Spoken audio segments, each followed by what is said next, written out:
Amin'ny ankapobeny aloha angamba azo atao hoe antonona antsika ny vokatra raha ohatra ny zava-misy zany a ny teo amin'ny lafiny ara-pahasalamana moa iarahana malala eran'izao tontolo izao samy sahirana daholo a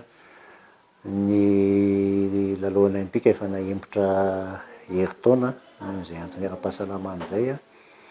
izany hoe na ny fiomanan'ny atleta dia voakorotana daholo tsy ny teto amintsika ihany moa zany fa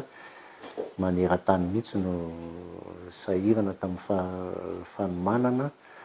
ka raha ny vokatra ny resahana aloha dia ozy hoe antonona antsika angamba ny laharana azontsika sy ny zava-bita tany amin'ilay lalao olimpika na teo amin'ny fibatana fonjam-by zany a na teo amin'ny lomano na ny judo.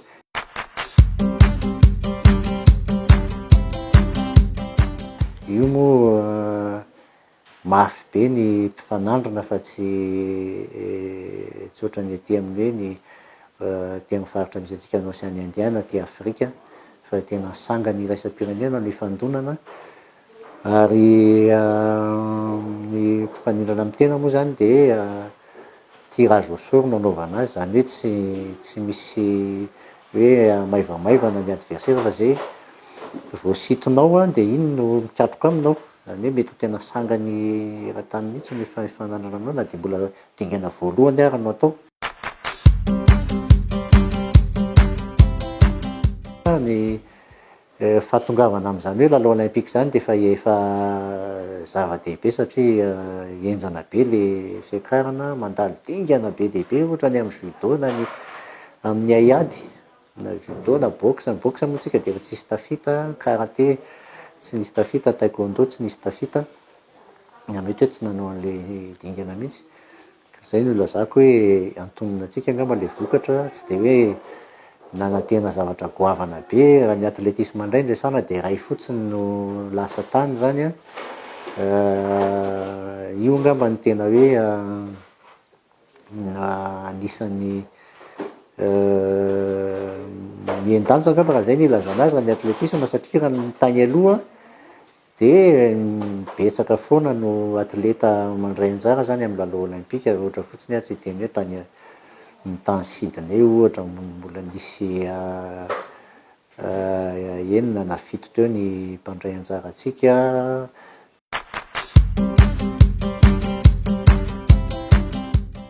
Eo ny fanomanana raha kely lazaiko teo hoe nikorontanin'le olana ara-pahasalamana ity le fanomanana eo ihany koa no enti-manana raha antsika malala moa ny hoe aiza hoe zany toerana misy ny fanatanjahantena zao vao misy ezaka be zany anatrahana anaovana dingana lehibe nenjehana an'izay fahatarana izay eo koa ny foto-drafitr'asa raha ny atletisme ohatra ny resahantsika dia raha antsika mahita ny kianjana be angamba izao potika tanteraka mihitsy